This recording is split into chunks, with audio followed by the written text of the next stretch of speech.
اعوذ باللہ من الشیطان الرجیم بسم اللہ الرحمن الرحیم۔ السلام علیکم یا بقیت اللہ، السلام علیکم یا صاحب العصر والزمان۔ تمام سادات و مومنین، تمام احباب، تحفہ یا علی علیہ السلام مدد۔ الحمدللہ ہمارے واٹس ایپ گروپ کے ذریعے سے اور یوٹیوب چینل سے درس امام زمانہ علیہ السلام کا ذکر جاری و ساری ہے۔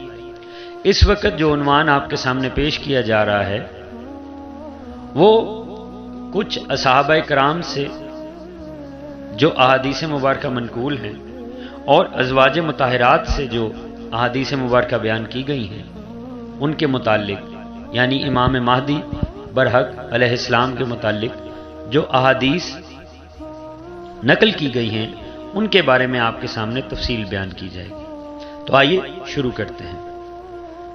حضرت عبداللہ بن مسعود رضی اللہ تعالی عنہ سے روایت ہے کہ رسول صلی اللہ علیہ وآلہ وسلم نے فرمایا، دنیا اس وقت تک ختم نہ ہوگی یہاں تک کہ میرے اہل بیت علیہ السلام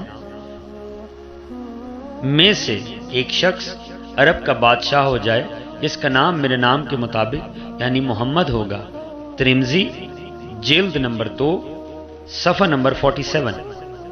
اسی طرح حضرت عبداللہ بن مسعود سے روایت ہے کہ نبی کریم صلی اللہ علیہ وآلہ وسلم نے فرمایا، میرے اہل بیت علیہ السلام سے ایک شخص خلیفہ ہوگا جس کا نام میرے نام کے موافق ہوگا۔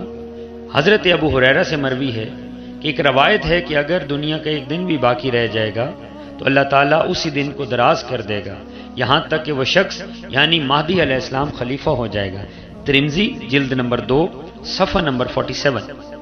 ان دونوں حدیث پاک کا حاصل یہ ہے کہ اس مرد اہل بیت علیہ السلام کا قیامت کے آنے سے پہلے خلیفہ ہونا ضروری ہے، اس کی خلافت کے بعد ہی قیامت آئے گی۔ اسی طرح حضرت ام المومنین یعنی عائشہ صدیقہ رضی اللہ عنہا روایت کرتی ہیں کہ رسول خدا صلی اللہ علیہ وآلہ وسلم نے فرمایا، زمانہ قریب میں مکہ معظمہ کے اندر ایک قوم پناہ گزین ہوگی جو شوکت و حشمت، افرادی قوت اور ہتھیاروں کی طاقت سے تہی دست ہوگی۔ اس سے جنگ کے لیے ایک لشکر ملک شام سے چلے گا، یہاں تک کہ یہ لشکر جب مکہ اور مدینہ کے درمیان ایک چٹیل میدان میں پہنچے گا تو اسی جگہ زمین میں دنسا دیا جائے گا۔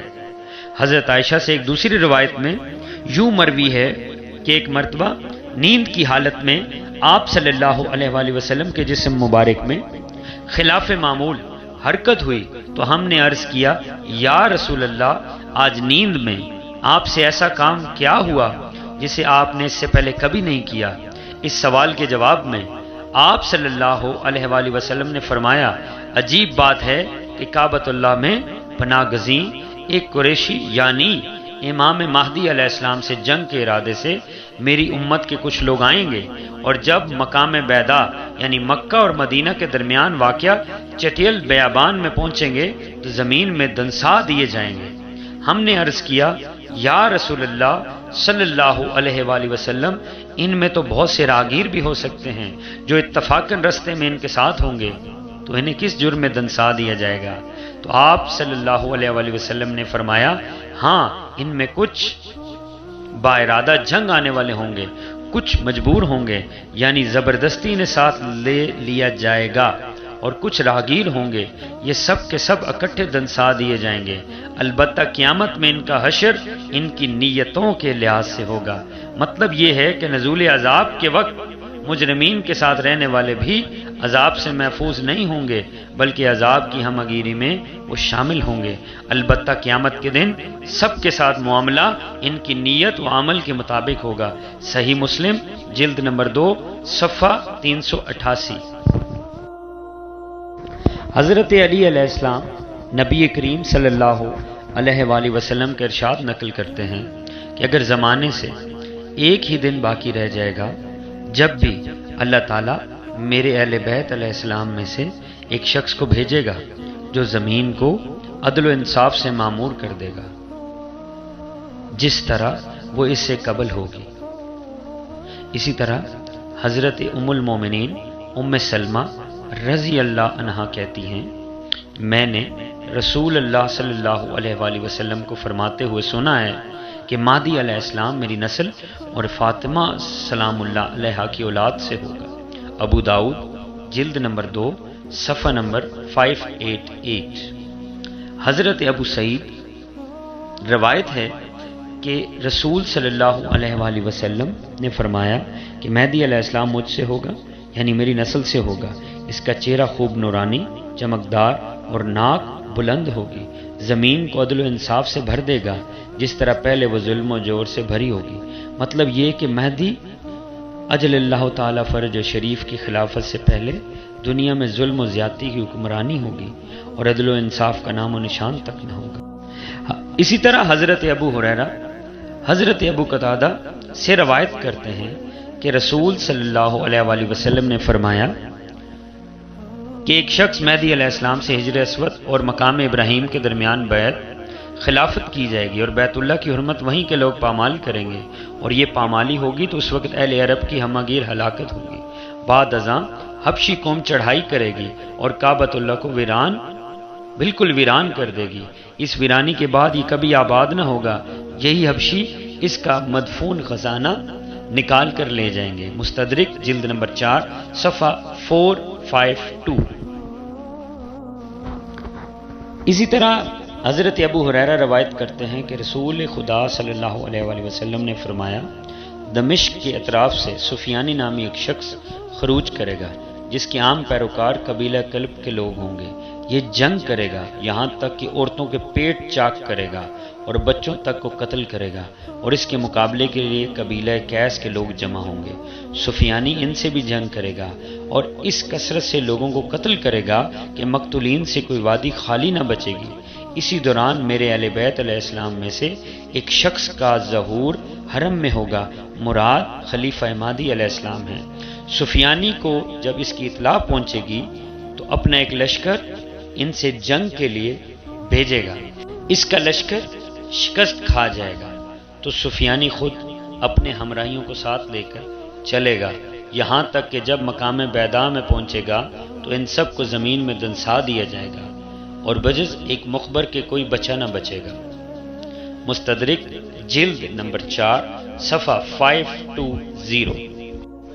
اسی طرح تمام سادات و مومنین حضرت ابو طفیل محمد بن الانفیہ سے روایت کرتے ہیں کہ محمد بن الانفیہ نے کہا ہے کہ وہ حضرت علی علیہ السلام کی مجلس میں بیٹھے تھے کہ اس شخص نے ان سے مہدی علیہ السلام کے بارے میں پوچھا تو حضرت علی علیہ السلام نے بھر بنائے لطف فرمایا دور ہو، پھر ہاتھ سے اشارہ کرتے ہوئے کہا کہ مہدی کا ظہور آخر زمانے میں ہوگا اور بے دینی کا اس قدر غلبہ ہوگا کہ اللہ کا نام لینے والے کو قتل کر دیا جائے گا۔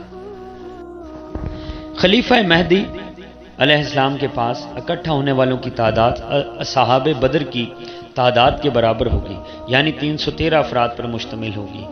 اس جماعت کو ایسی فضیلت حاصل ہوگی، نیز اس جماعت کی تعداد اصحاب طالوت کی تعداد کے برابر ہوگی جنہوں نے طالوت کے ہمراہ نہر اردن کو عبور کیا تھا۔ حضرت ابو الطفیل کہتے ہیں کہ محمد بن حنفیہ نے مجمع سے پوچھا کیا تم اس جماعت میں شریک ہونے کا ارادہ اور خواہش رکھتے ہو؟ میں نے کہا ہاں، تو انہوں نے کعبہ شریف کے 2 ستونوں کی جانب اشارہ کرتے ہوئے کہا کہ خلیفہ مہدی علیہ السلام کا ظہور انہی کے درمیان ہوگا۔ اس پر ابو الطفیل نے فرمایا باخدا میں ان سے تاحیات جدا نہ ہوں گا۔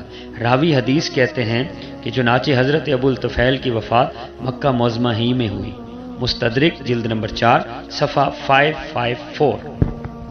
اسی طرح حضرت ابو ہریرہ سے مروی ہے کہ رسول اللہ صلی اللہ علیہ وآلہ وسلم نے فرمایا کہ مہدی علیہ السلام کے زمانے میں میری امت اس قدر خوشحال ہوگی کہ ایسی خوشحالی اسے کبھی نہ ملے گی۔ آسمان سے حسب ضرورت بارش ہوگی اور زمین اپنی تمام پیداوار اگا دے گی۔ اسی طرح تمام احباب سادات و مومنین امام مجاہد مشہور تابعی ایک صحابی سے روایت کرتے ہیں کہ انہوں نے کہا کہ نفس زکیہ کے قتل کے بعد ہی خلیفہ مہدی کا ظہور ہوگا۔ جس وقت نفس زکیہ قتل کر دیے جائیں گے تو زمین و آسمان والے ان قاتلین پر غضبناک ہوں گے۔